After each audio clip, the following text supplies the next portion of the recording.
अध्याय 18 यित्रो र मूसाको भेट। परमेश्वरले मूसा र आफ्ना प्रजा इस्राएलका निम्ति गर्नुभएका सारा कुरा कसरी परमप्रभुले इस्राएलीहरूलाई मिस्रबाट निकालेर ल्याउनु भएको थियो, सो मिद्यानका पुजारी मूसाका ससुरा यित्रोले सुने। मूसाले आफ्नी पत्नी सिफोरालाई माइत पठाएपछि तिनका ससुरा यित्रोले सिफोरा र तिनका 2 छोराहरूलाई लिए। ती छोराहरूमध्ये एकजनाको नाउँ गेर्सोम थियो, किनभने मूसाले भने, म परदेशमा रहने प्रवासी भएको छु। अर्काको नाउँ चाहिँ एलिएजर थियो, किनभने तिनले भने, मेरा पिताका परमेश्वर मेरा सहायक भएर मलाई फारोको तरबारबाट छुटकारा दिनुभयो। मूसाका छोराहरू र पत्नी लिएर मूसाका ससुरा यित्रो परमेश्वरको पर्वत नजिक मूसा पाल टाँगेर बसेको उजाड स्थानमा आए। यित्रोले मूसालाई यसो भनेर खबर पठाएका थिए, म तिम्रो ससुरा यित्रो तिम्रो पत्नी र तिम्रो 2 छोराहरूलाई लिएर तिमी कहाँ आउँदैछु। मूसा आफ्ना ससुरालाई भेट्न निस्केर भेटेर तिनलाई ढोकेर मुहाई खाए। तिनीहरूले एक अर्काको हाल खबर सोधपुछ गरेर पालभित्र पसे। परमप्रभुले इस्राएलीहरूका खातिर फारो र मिस्रीहरूलाई के कसो गर्नुभयो र बाटोमा तिनीहरूलाई के कष्ट भयो र परमप्रभुले कसरी तिनीहरूलाई छुटकारा दिनुभयो, सो वृत्तान्त मूसाले आफ्ना ससुरालाई सुनाए। तिनीहरूलाई मिस्रहरूका हातबाट छुटकारा लिएर ल्याउनु हुँदा इस्राएलका निम्ति परमप्रभुले गर्नुभएका सबै कल्याणको कारण यित्रो खुसी भए। यित्रोले भने, तिमीहरूलाई मिस्रीहरू र फारोको हातबाट छुटाउनु हुने परमप्रभुको प्रशंसा होस्। अब मलाई थाहा भयो कि परमप्रभु सारा देवताहरूभन्दा महान हुनुहुँदो रहेछ, किनकि जब मिस्रीहरूले इस्राएलीहरूमाथि अभिमानी व्यवहार गरे तब उहाँले उनीहरूलाई यसो गर्नुभयो। त्यसपछि मूसाका ससुरा यित्रोले परमेश्वरको निम्ति होमबलि र अरू बलिदानहरू चढाए। अनि हारून र इस्राएलका सबै धर्मगुरुहरू मूसाका ससुरा यित्रोसँग परमेश्वरको उपस्थितिमा रोटी खान आए। भोलिपल्ट मूसा मानिसहरूका निम्ति न्याय गर्नलाई बसे। मानिसहरू चाहिँ बिहानदेखि बेलुकासम्म मूसाको वरिपरि आए। मूसाले मानिसहरूका निम्ति गरेका सबै काम मूसाका ससुराले देखेर तिनलाई सोधे, यो तिमीले मानिसहरूका निम्ति गरेको के काम हो? किन तिमी मात्र न्याय गर्न एक्लै बसिरहन्छौ र मानिसहरू चाहिँ बिहानदेखि बेलुकासम्म तिम्रो वरिपरि उभिरहन्छन्? मूसाले आफ्ना ससुरालाई भने, मानिसहरू मद्वारा परमेश्वरको इच्छा बुझ्न आउँछन्। तिनीहरूको केही विवाद छ भने तिनीहरू म कहाँ आउँछन् र कुनै मानिस र त्यसको भाइ बन्धुको बिचमा म न्याय गरिदिन्छु अनि तिनीहरूलाई परमेश्वरका विधिविधानहरू बताइदिन्छु। मूसाका ससुराले तिनलाई भने, तिमीले गरेको यो काम ठिक भएन। तिमी घोटिने छौ, तिमी र तिमीका आउने यी सबै मानिसहरू, किनभने यो काम तिम्रो निम्ति साह्रै चर्को छ। तिमीले यो काम एक्लै गर्न सक्ने छैनौ। मेरो कुरा सुन, म तिमीलाई केही सल्लाह दिनेछु र परमेश्वर तिमीसित रहून्। तिमी चाहिँ परमेश्वरको अघि मानिसहरूका प्रतिनिधि भएर तिनीहरूका मुद्दा उहाँको सामु लैजानु। तिमीले तिनीहरूलाई विधिविधानहरू सिकाउने गर्नु र तिनीहरूले जिउने तरिका र गर्नुपर्ने कर्तव्य तिनीहरूलाई सिकाइदिनु। तर सबै मानिसहरू मध्येबाट परमेश्वरको भय मान्ने योग्य मानिसहरू चुन। तिनीहरू अनुचित फाइदा घिनाउने इमान्दार व्यक्तिहरू हुन्।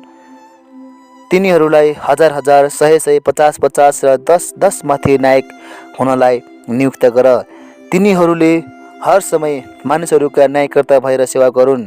सबै ठुला मुद्दाहरू चाहिँ तिनीहरूले तिम्रो सामु ल्याउन्, तर साना मुद्दाहरू चाहिँ तिनीहरूले नै इन्साफ गरून्। यसरी तिमीलाई सजिलो पर्नेछ, किनकि तिनीहरूले पनि तिम्रो भार बाँड्नेछन्। तिमीले यो उपाय गर्यौ भने र परमेश्वरले पनि यही आज्ञा तिमीलाई दिनुभयो भने तिमी टिक्न सक्नेछौ र यी सबै मानिसहरू पनि आफ्नो घरमा चित्त बुझाएर जानेछन्। मूसाले आफ्ना ससुराको ले भनेका कुरा माने र तिनले भने बमोजिम सबै गरे।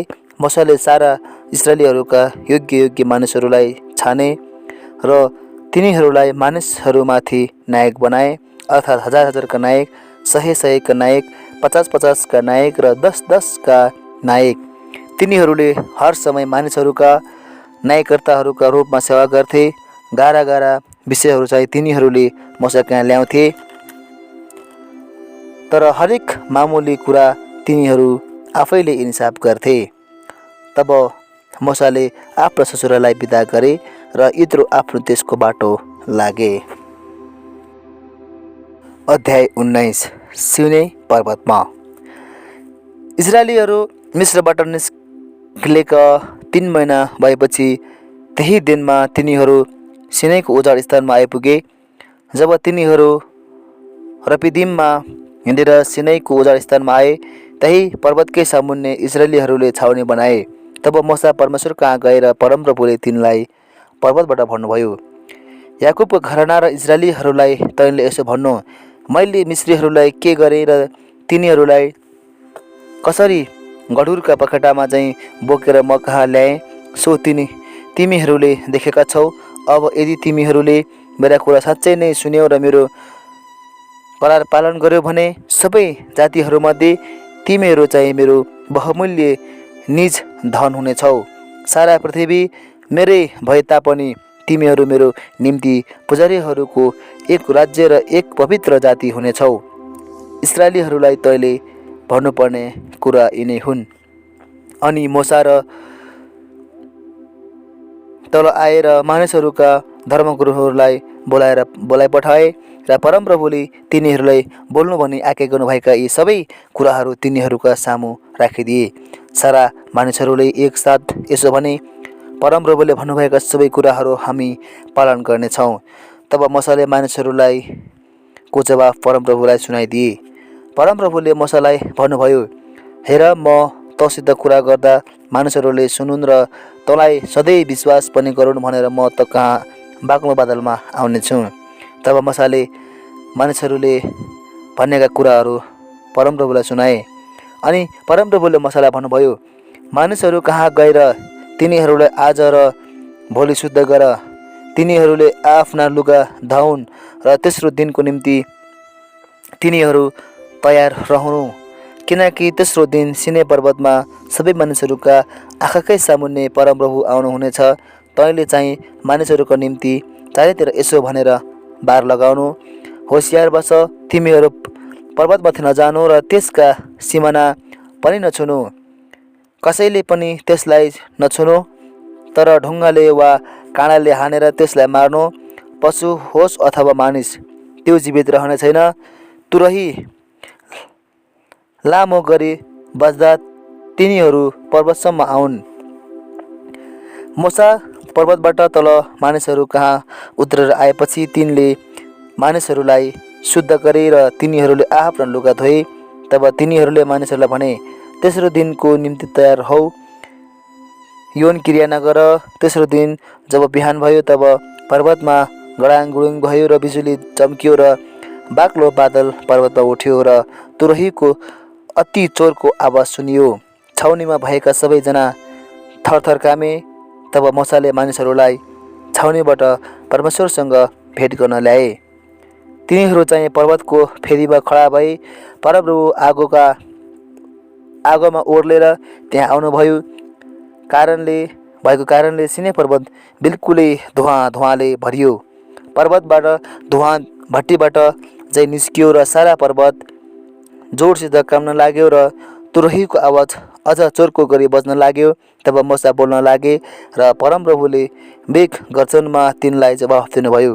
अनि परमप्रभु सिनै पर्वतको टाकुरामा ओर्लेर आउनुभयो र परमप्रभुले मोसालाई पर्वतको टाकुरामा बोलाउनुभयो र मोसा माथि उक्लेर गए। तब परमप्रभुले मोसालाई भन्नुभयो, तल गएर मानिसहरूलाई सावधान गर, नत्र तिनीहरू परमप्रभुलाई हेर्न बार नागेर माथि आउलान् र तिनीहरूमध्ये धेरै नष्ट होलान्। परमप्रभुको नजिक आउन पुजारीहरूले पनि आफैलाई शुद्ध गरून्, नत्र परमप्रभुले तिनीहरूलाई तत्कालै नाश गर्नुहुन्छ। मूसाले परमप्रभुलाई भने, मानिसहरू सिनै पर्वतमा उक्लेर आउन सक्दैनन्, किनकि तपाईँले हामीलाई पर्वतको वरिपरि बार लगाएर पवित्र भनी अलग गर भनी आज्ञा दिनुभएको थियो। अनि परमप्रभुले तिनलाई भन्नुभयो, जा त आफै तल जा र हारुनको साथमा माथि उक्लेर आइज। तर पुजारीहरू र मानिसहरू चाहिँ परमप्रभु कहाँ बार नागेर उक्लिन आउन्, नत्र त उहाँले तिनीहरूलाई तत्कालै नाश गर्नुहुनेछ।